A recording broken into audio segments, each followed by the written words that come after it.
अस्सलाम वालेकुम fourth year. आज जो हमने टॉपिक करना है value of external field near solid charged isolated conductor. ये लास्ट टॉपिक है हमारे इस चैप्टर का। कल हमने ये सारा कुछ देखा था कि अगर एक आइसोलेटेड कंडक्टर है तो उसके इनसाइड चार्ज और इलेक्ट्रिक फील्ड की वैल्यू कितनी होगी। ठीक है, अब हमने देखना है उसके आउटसाइड इलेक्ट्रिक फील्ड की वैल्यू कितनी होगी। तो इसमें देखें जो सरफेस चार्ज डेंसिटी है उसे हम कहेंगे सिग्मा है फॉर द कंडक्टर।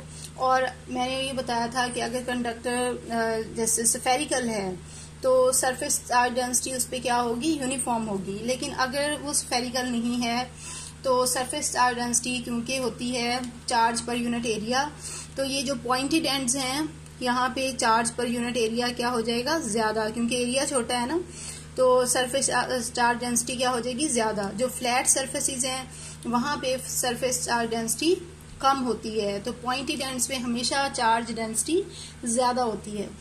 तो यहाँ पे हम यूं करेंगे, ये कंडक्टर है, आपने इसके आउटसाइड देखना है इलेक्ट्रिक फील्ड की वैल्यू कितनी है। एक गॉसियन सरफेस ली in the form of a small cylinder. ये सिलेंडर इस तरह से है कि इसकी दो सरफेसेस आपने इस तरह ली हैं। एक S1 सरफेस इसके इनसाइड कंडक्टर के, ये सरफेस S2 जो है ये parallel to the boundary of the conductor और आउटसाइड है। और ये जो एक इसकी कर्व्ड सरफेस है सिलेंडर की S3, it is perpendicular to the surface of the conductor हर पॉइंट पे। इस पे गॉसेस लॉ अप्लाई करें तो E dot dA is equal to 1/ε0Q हो जाएगा। अब इसको क्योंकि ओवर द होल सरफेस हमने करना था तो S1 पे कर लें, S2 पे कर लें और S3 पे कर लें।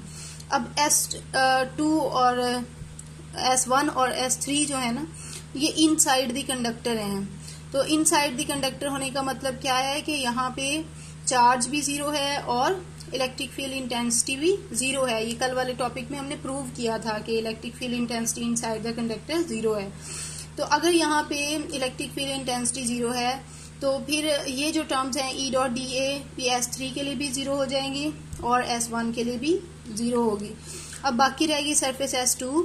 इसमें देखें जो इलेक्ट्रिक फील्ड है ये भी नॉर्मल टू द सरफेस और वेक्टर एरिया भी नॉर्मल टू द सरफेस, तो ये they are parallel to each other और इनके दरमियान एंगल होगा 0 डिग्री।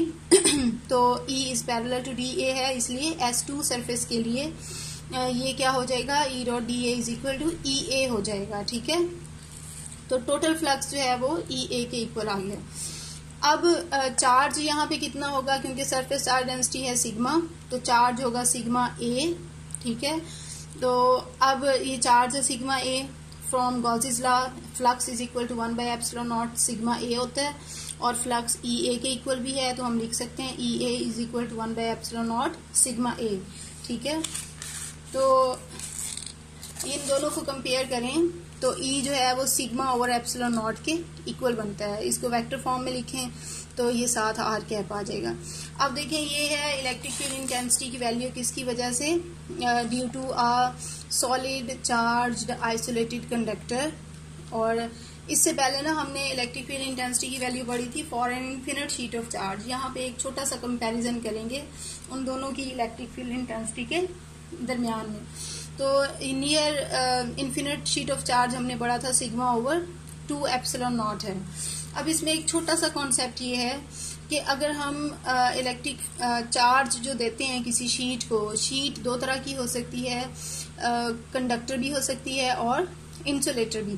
तो अगर एक इंसुलेटेड शीट है उसके एक साइड पे हम चार्ज को स्प्रिंकल कर देते हैं यूनिफॉर्मली, तो उसकी जो सेकंड सरफेस है उस पर कोई चार्ज नहीं आएगा क्योंकि वो चार्जेस को कंडक्ट नहीं कर सकती। लेकिन अगर ये कंडक्टिंग शीट है तो इसके एक साइड पे अगर हम चार्ज देंगे तो दूसरी साइड पे सिमिलर चार्ज जो है वो चार्ज, क्योंकि अपने आप को रीडिस्ट्रीब्यूट कर सकते हैं यहाँ पे, तो दोनों सरफेसेस पे सेम चार्ज डेंसिटी आ जाएगी। ठीक है, यानी लेफ्ट सरफेस पे भी और राइट सरफेस पे भी। तो इस तरह होगा कि जैसे ये प्लेट A है तो इसके राइट साइड पे जितना चार्ज है उतना इसकी लेफ्ट साइड पे भी होगा। इसी तरह ये एक दूसरी प्लेट सामने रख दी, इसके अगर एक साइड पे चार्ज है तो इसकी राइट साइड पे भी चार्ज होगा। तो जो टोटल इलेक्ट्रिक फील्ड आएगी वो दोनों की इलेक्ट्रिक फील्ड इंटेंसिटी को ऐड करके आ जाएगी। तो एक सरफेस की वजह से, अगर ये लेफ्ट वाली सरफेस की वजह से अगर सिग्मा ओवर 2 एप्सिलॉन नॉट है, तो राइट वाली की वजह से भी इस साइड पे कितनी है, सिग्मा ओवर 2 एप्सिलॉन नॉट। तो दोनों का ए पे भी ऐसे होगा, दोनों का इलेक्ट्रिक फील्ड क्या हो जाएगा, ऐड हो जाएगा। तो sigma over 2 epsilon not, sigma over 2, ये सिग्मा ओवर एप्सिलॉन नॉट आ गया। सी के लिए भी ऐसे होगा, दोनों का ये लेफ्ट वाली सरफेस का भी और जो राइट वाली सरफेस है उसका भी ऐड हो जाएगा। लेकिन बी पॉइंट के लिए क्या होगा कि ये जो पॉजिटिवली प्लेट ये वाली है, इसका राइट साइड पे होगा फील्ड, इधर वाली का लेफ्ट साइड पे होगा।